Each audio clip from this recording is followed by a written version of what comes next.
Hi everyone, welcome back to French Kiss. We're very happy to be back and I'm very thrilled for this episode's topic. Are you? Yeah. Okay. Yeah. I'm kind of nervous about it, I think. Yeah? Yeah. Why? I don't I don't know if I'm nervous about it more than I am confused about it because it's so like hard to define. Yeah? Yeah, we'll get into it, but I'm intrigued. Okay, so let's tell them. Today's episode is about love languages. There are 5 types, right? Yeah. Do you know them? Whoa. I know there's physical touch. Yes. Don't ask me why I started with that one. Because you love getting Yeah. Can we tickle them? Are we allowed to tickle them? So there's what did I say? Physical touch. Yeah. There's words of affection. Can I cheat off your thing? Of course, words of Affirmation. Not a lot of people know that you have a slight stutter. Yeah, it's not a stutter, It's but kind of a stutter. it's on some words. It happens. Like Which struggle sometimes. People with stutters have like certain letters or words that they can't Yeah. get.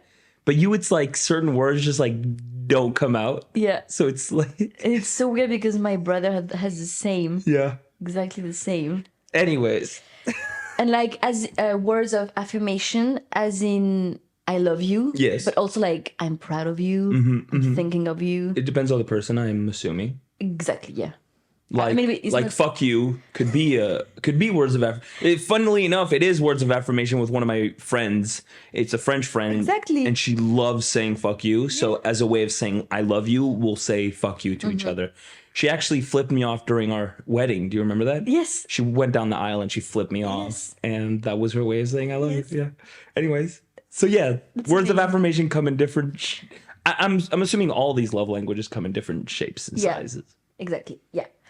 Third one is quality time. Quality time. Quality time. You sounded like an Australian. Quality time, Mike. And by this, I understand like presence, like real connection, Okay. like no phone involved, for example. I don't know what you're talking about. I don't know why you're looking at me. You just appeared. Yeah. You just I just happen to be here. Okay. Yeah. Quality time. Fourth one is receiving gifts, Okay. and not necessarily expensive ones, but like thoughtful ones. For sure. And to a certain extent, when it's not well understood in the relationship, it can appear as a materialism. Oh, like materialistic. Yeah. Yeah. But not necessarily. Is it? No. Okay. It shouldn't be like. Okay. But sometimes, if you're not on the same page, it can appear. It can. It can seem that way. Yeah. Exactly. Yeah. Sure. Yeah. Okay. Yeah. And the last one is acts of service, like doing things for your partner without even telling them. You know what I mean? Okay. Like preparing the coffee, running an errand, helping them with some stuff. I think your dad is pretty good at that. Interesting. Oh, he'll be happy we brought him up in this podcast. He was like, so I listened to 4 of your episodes and you talked a lot about your mom. Not a lot about me. So this is your moment. This is your moment, Patrick. So yeah, we have the 5 ones, right? Yeah, I have a question actually. Could something you do be several love languages at the same time? Oh, I think so, yeah. Like, for example, if you do like a surprise gift, like, I don't know. I don't have any examples. Oh. But I see where you're going. Yeah. I mean, some might interfere. Intertwine? Intertwine. Yeah, right. Intertwine, but I like intertwine. Some of these might intertwine. Anywho, but the thing Amazing. is, it's not like only receiving love, it's also how you express it, So you can you can have like a love language for the way you show love to other people, and another one for receiving love. Okay. Well, Okay. this will probably be one of your questions, but I have a lot to say about that actually. Okay. Yeah. Today we're gonna talk about our own love languages and how it affects our relationship. I mean, affects have People's relationships in general, or yeah. Because in some relationships it can be a source of tension, you know, because if you're not like on the same page, on the Right. same level, and you don't understand the other person's love language, it can be a barrier. a barrier. A barrier. A barrier. Oh, I'm having a hard time. No, today. I love all these words you're coming up with. Okay, so that's it. Amazing. You ready? Great intro. Thank you. Yeah. I'm ready. Yeah, I'm ready. First question, very easy. What is your love language? What is your love language? And little twist. Yeah. Has it changed over time and over different relationships? Oh, wow. I think when I was young, but this is something that I think is still true today. You mean younger? Because you're still young. Thanks, baby. When I was younger, I think, and still today, still now that I'm young, is I think physical touch. In that for me, it's very representative of like being in a relationship. Like it's weird, but for a long time, I don't think this is true for me anymore, but for a long time, that's kind of what differentiated my relationships with my best friends. Okay. Like with my buddies Yeah. and with the person I was dating. The only difference should be, or at the time, this is what I thought, was our physical touch, because I spent quality time with my best friends. I gave gifts to my best friends. All these things that were the same, if not better. But the only thing that was different with the people that I dated was the physical touch aspect. It's interesting because I do feel like you're very into physical touch with your buddies today. Yeah, You guys are super physically close. Yeah. I don't know. It's funny you should say that, because there have been instances in college where we just like fucking cuddled. But I don't think that's like... That's so cute. Yeah. But where was I going with this? But yeah, I mean, I am in all my, and I think that's why I believe it less now. Yeah. But I mean, I wouldn't have sex with my friends. No. You know what I mean? The only person I would have sex with is that's where I draw the line. They're not my friends anymore. But I mean, in that way, they're more than, you know what I'm saying? You can be friends with somebody that you have sex with. Of course. Yeah. Of course. But like with your family, you're very close in terms of. Yeah, for sure. Touch. For sure. And like, you know, when I was young, some of the memories that I have of my parents are like me putting my head on my dad's lap and him like stroking my hair, or like, you know, my mom hugging me because I'm crying. Like, these are things that I have like very vivid memories of my relationship with my parents. They're not like sit down talks that we had. I mean, maybe some quality time and some gifts, but like that's what I think back to is like the most precious moments with my parents when I was a kid was like those moments of like physical affection. Because I think that's, you know, it's very endearing to me. Like even now I'll see my niece like get on top of my brother to like take a nap because she's so like tiny, and she'll just like lay down on his chest, and it's just like, oh my God, that like kills me to see them be so close. So yeah, I think So physical touch. physical touch is a big one for me. Okay. But for it's just, this is what I was worried about for this episode, was that like I have so many thoughts and like it's so blurred. Everything's so blurred. You can have several love languages, you know? For sure. Like this is maybe your main one? Maybe, but I don't even think that's true. I just think that was the one that was like most consistent. Okay. Throughout my relationships. Okay. But I think that one that I really, really put a lot of importance in is quality time. Yeah, me too. But I don't think we had the same definition of quality time, because for me, quality time can literally just be being in the same room, doing your separate activities, but you're spending time together. Really? Yeah. And I understand why you wouldn't think that's like quality time, but just having that person's presence and being okay in your own doing whatever you want to do is quality time, because you're allowing each other to exist. Yeah.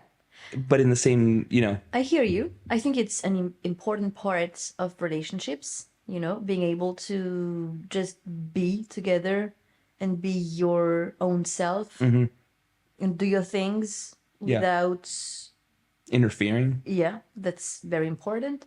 But yeah, to me, quality time means something different. Like sitting down for a meal and like no phone, looking at each other, talking to each other. Yeah, exactly. Yeah. Yeah, I get that. And I need that a lot. This is my love language, I think. But my main one, at least. It brings up an interesting topic, which is that even though you can have the same love languages, your definition of your love language maybe isn't the same. Yeah. Like somebody can say, I'm really into physical touch, but for them that just means I really like just being in I really contact. want to have sex with you. Well, for some people it might be that, but for other people that might be really into physical touch. It might not necessarily mean sex. So there's like different degrees of exactly inside of love languages. Yeah. So do you think that when you're engaging yourself in a relationship, you should talk about that? Like when you're getting into a relationship? Yeah. I don't think we say engaging in a relationship in English. I know we say that in French. Maybe I'm wrong. S'engager dans une relation. S'engager, voilà. Getting into a relationship, starting a relationship. Yeah. It's like proposing. We don't say that. Yeah, we don't. You propose. You can. You suggest something. Oh, right. You propose. Propose is for marriage. Yeah. Anyways, we're going off topic. But what were you saying? When you get into a relationship, do you think that it's necessary when you get into a new relationship that you talk about that stuff at the beginning? I think it comes up naturally. I think. I personally didn't know about love languages before pretty recently. Right, but like I had no idea. That's just like a way of like, categorizing stuff. But I think that very early on in a relationship, you understand, okay, this makes them happy. This makes them happy. This is what they like. This is what I don't like. And those things can be put into love language categories, I think. Okay. So you don't have to have a talk of like, what is your love language? No. But I think by learning to know the person better, you understand. But you have to be a bit curious. For sure. Absolutely. Yeah. I mean, not everybody talks about what they like and what they don't like. And not everybody pays attention, especially. Exactly. Which I think is the root of a lot of issues in relationships. Yeah. Yeah. Okay. And I do think that knowing about love languages can help a lot of relationships, because then they're like, oh, wait, that's something that they've given me a lot of signs as something that's really important to them, but I didn't really think it was that important. Maybe now that I know that it's a love language, I don't know, maybe I'll put more focus into that because I want our relationship to work out. Maybe, I don't know, maybe okay. Do you think that your love language is somehow linked to your cultural identity? Ooh, I think so. I think that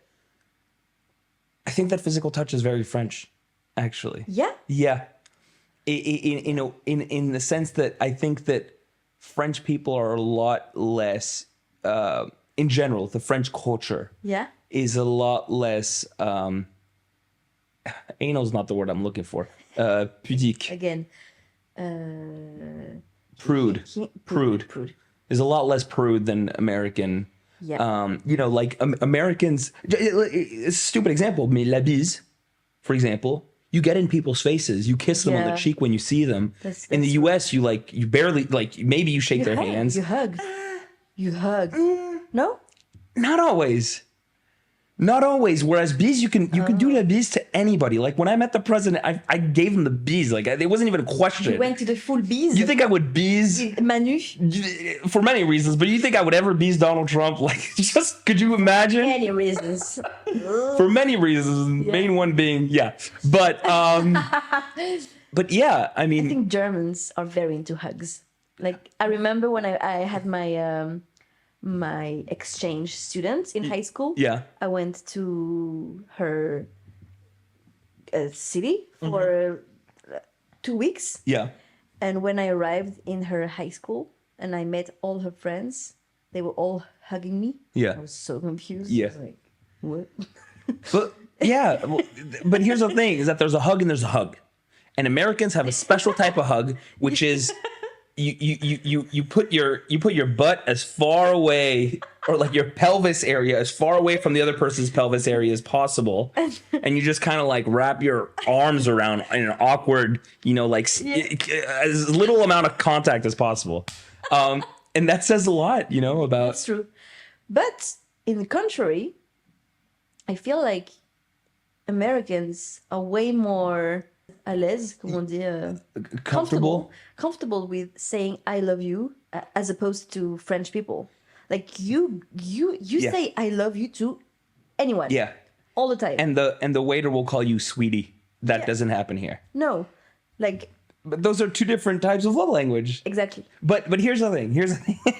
we could talk about this for so long. But I grew up remembering every time I would come out here in France in the summer, seeing couples making out in the street and being like shocked by this. Because I was like, whoa, what are you doing? And you would also see like we watched the equivalent of the Tony Awards, and the host just came out like breasts out, just like half naked, which was awesome. Like, way to go, France. Yeah. But that would never fly in the US. Yeah, and you told me that, and I was like, really? Yeah. And like, that which has nothing to do with physical touch, but it speaks volumes about the nation's culture around like how prude it is. Yeah, that's true. And yeah, so I do think that my physical touch aspect, and maybe this is wrong, but I think it is a very. But so this is your French side, It's right? my French side, yeah. Okay, interesting. Yeah, and maybe my American side brings out my words of affection. Aspect. Because the Americans love to talk sweet, Love you, but also like I love you doesn't have the same meaning as un je t'aime. I think you may be right. Maybe not everybody would agree. I think, I don't know. I think that the equivalent would be je t'adore, or I don't know. The equivalent of what? Of I love you, because je t'aime is really meanful. Right. It's really strong. Right. You keep it for your intimate ones. Right. The special ones, But for the love. But I love you also has that weight in certain instances. Yeah. Like, there's this thing in the US, if at the second date you say I love you, that's like, whoa, hold your horses there, So I don't know. It's yeah, but in the same time, you just hang up the phone and it's always love you, bye. Yeah. Well, yeah, you would never say je t'aime. It's like, whoa. I mean, I know certain families where they say je t'aime way often. And I might be surprised by it because of my personal experience. Right. Because we never said I love you. Yeah, whereas in my family, we say it all the time. Never. Like, literally never. I remember I tried once when I was young. You tried it? Yeah. I want to try it. I was like, I heard my friends saying I love you to their parents. Oh, that breaks my heart.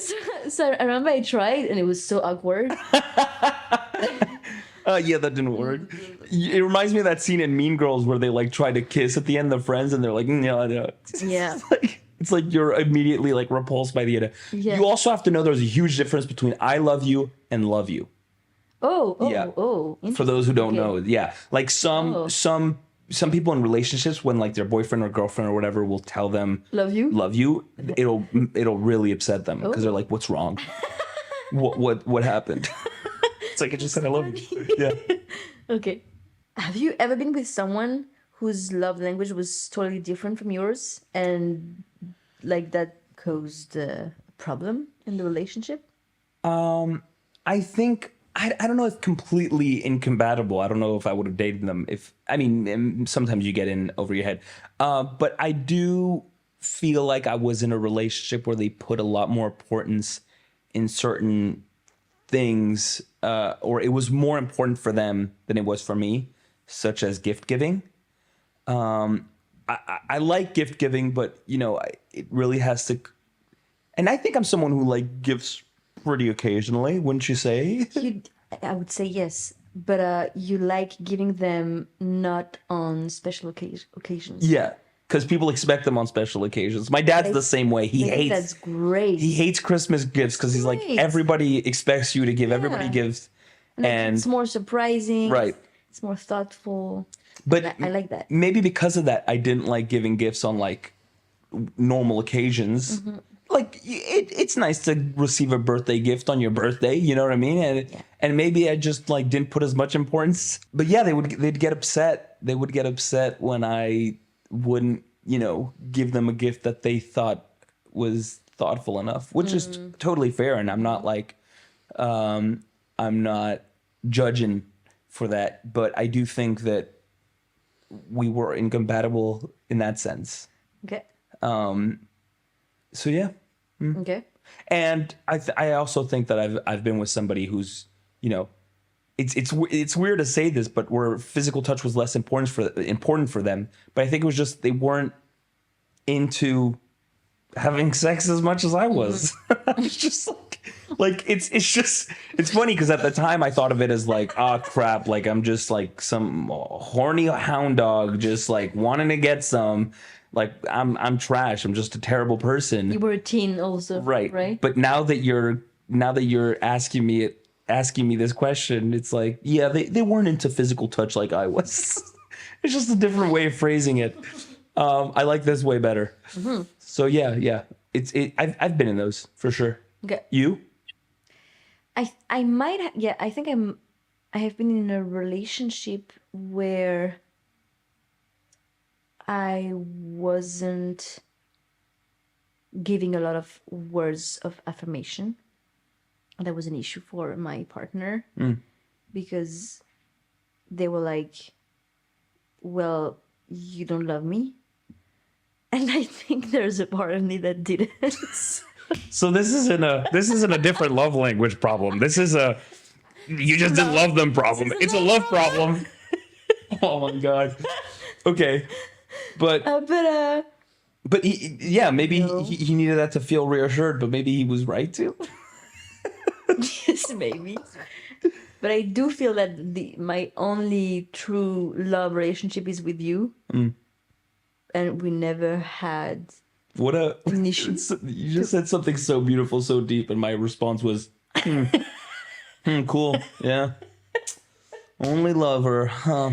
No big deals. Oh my God. Anyways, sorry. No, but like I don't Good thing words of affection isn't your love language. Oh man. No, but I don't think we never had any issue regarding love languages, right? I don't think so. We got in tune pretty naturally. I would say so. But you definitely taught me a lot in terms of words of affirmation, I would say, because I was quite prude. Oh, when it came to words of okay. I said, I wasn't used to saying I love you in general, or like having these little cute sentences. Like cute little phrases and stuff. Yeah. So you definitely helped me, opening myself up about this. I almost forgot the up. Yeah, because opening you is a whole other thing. I think that's physical touch territory. I hope you open up, emotionally. Yeah. Not open. No. Definitely emotionally. Like big time. Sure. Like I was so close before meeting you. I was un cœur de pierre. Comment on dit ça? Heart of stone. Yeah, that's actually something you say in English. Heart of stone. Heart of stone. Yeah. Yeah. I was anti-love even. I think it was always in you. It was just a matter of getting it out. But I think that part of you was always in there. Yeah. I mean, honestly, the story that you heard somebody say, I love you, and you were like, I'd like to try that, like, breaks my heart, but also it says a lot about, I think that part of you existed inside of you, but just you didn't live in a world where that was a reality, so you just... Exactly. Yeah. And like, I remember when I was a teen, when I was in medium school, all my girlfriends were in relationships, and I was so disgusted by that. And I had a lot of boys chasing me, and I was so uninterested. Like, I remember one guy used to write me love letters all the time. I still have them, actually. Oh, I want to read them. I sent you some when I was at home. Oh, yeah, I remember. Okay. I never responded to one letter. Ooh. Never. and I was ignoring him. Yikes. Like there is no mañana You at ghosted school. him before ghosting was a thing. But I was like, but you know, I felt a bit. Je me sentais un peu au-dessus de tout le monde. Yeah, you felt a little above them for like not Yeah, I was giving like, into that. yeah, I'm not playing like you guys, you know. Your little kid game. Yeah, I don't need love. I don't. I'm not a love person, you know. Oof. But sad. I think a lot of people listening to this podcast are going to be so surprised that was you as a child. Yeah. But I was very anti-relationships, anti-love. Like even my girlfriends were giving each other cute nicknames. Yeah. And you know, at the time they used to make lists of everyone's nickname, you know. And some of them would come to me and ask me if I wanted to become their besta or their little I don't know like cute nicknames. And I was like, no, I'm not interested. I don't want that. No. I was so mean. There was no yes anding with you. It was like, no. No, thank you. That's very interesting, but I'm not interested. Wow. Okay. So yeah. Amazing. So, yeah. Okay. And then like my first relationships were quite hard. And then I met you. And now I would say I'm a pretty lovable person now. You're a very lovable person. Yeah. You I don't think you're using that right. Lovable means that people are able to love you. Oh, you're a very of course. loving person. But both. Yes, both. Of course, both. But yeah. Do you think it's possible to learn a new love language for a person? And is it good way? What do you mean by learn? Like, because if you're talking about like giving, I think it's not a question of learning. I think it's a question of just adapting for what that person likes and wanting to adapt. Right. Of course, but and being able to adapt. I think is the question possible? Yes, of course it's possible. But like, is it really useful in a relationship? Like, if your partner is very into words of affirmation and they're like, yeah, you're not telling me I love you enough, or I miss you, or you're not texting me enough during the day when we're not together, and then you decide to make an effort and to change that, do you think it's a good thing to go against your way? Well, I mean, I think it depends. I think that if it feels completely unnatural and you don't like doing it, then maybe don't force yourself. I think the easiest way to sort of picture it is like dirty talking. Like for a lot of people, some people really love dirty talking and other people think it's like ridiculous. Yeah. Same as people who really want to be told I love you and other people think it's ridiculous. Yeah. If you feel forced and it feels like totally strange, and like when you're like, talk dirty to me and they're like, this feels like wrong, then don't like force yourself, because then you're going to be having a bad time. But if every now and then you feel comfortable like trying to just throw in a little saucy, I don't know why I went to dirty talk. I think it's because for me that's like a little hard it would be hard for me to like force myself to use dirty talk. Okay. Whereas it's not hard for me to imagine having to say more words of affection to somebody. Yeah. So I'm appealing to the masses here by saying that I think there is a world where if it feels completely unnatural and it feels disingenuous, I think that's a word. If it doesn't feel genuine, then maybe it's not a right match. Yeah. I mean, I wouldn't go as far as to say the relationship is like impossible. It depends on what, degrees. But I do think that it's totally possible to acknowledge the fact that, hey, I'm with somebody who really enjoys receiving gifts. I'm going to make a little extra effort because my ex didn't care about gifts, so I made no effort. But this person, it's really important for her or them that I get them a gift, then I'm going to make a little bit of an effort. I think it's just a question of compromise, which is the whole thing about relationships is just you compromise a little bit. Yeah. What's the weirdest or more surprising way somebody showed you love? I think that I think this is more of like not one particular person, but generally I think this goes back to like my flirting technique. I will know that somebody's into me, and then this doesn't just go for people that you're like trying to flirt with or being in a relationship with. I'm talking about like people that you're going to be friends with. I think the fastest way that you will know if somebody doesn't like you, that somebody likes you, I'm sorry, and that they want to be friends with you or want to date you, is that you guys just start making fun of each other. Which is so weird to me. Like that's as soon as somebody like makes fun of me, I'm like, oh, we're going to be friends. Or oh, you're into me. Like it's just immediate. And it's, for me, it's such a genuine way of showing affection, which doesn't make sense because it's completely opposite what it should, the effect that it should have, which is that when somebody makes fun of me, I'm like, oh, we're good vibes, you know? Okay. So yeah, I think that, and also that was like my flirting technique when I was like in middle school, was like, I would make fun of the girl and I'd be like, your accent is so stupid. And that worked? And it worked. Oh my God. It worked. I hate that it worked, but it worked. Yeah. Okay. Yeah. Okay. I think personally, the weirdest way somebody showed me affection / love / desire is you. What? I didn't see this one coming. Excuse me? Yeah, I was so confused by you at the beginning, remember? Yeah, but I mean, I would say I kept it to a relative words of affirmation. I didn't go. Exactly. Thank God. Thank God. No. You didn't harass me or anything. Right. But yeah, you went full on the words of affirmation. Yeah. Language, huh? I remember before you were even interested in me, I told you, because I think you were writing something down. You want to tell this story? No, go for it. You were writing something down, and I went. And here's the thing about this story.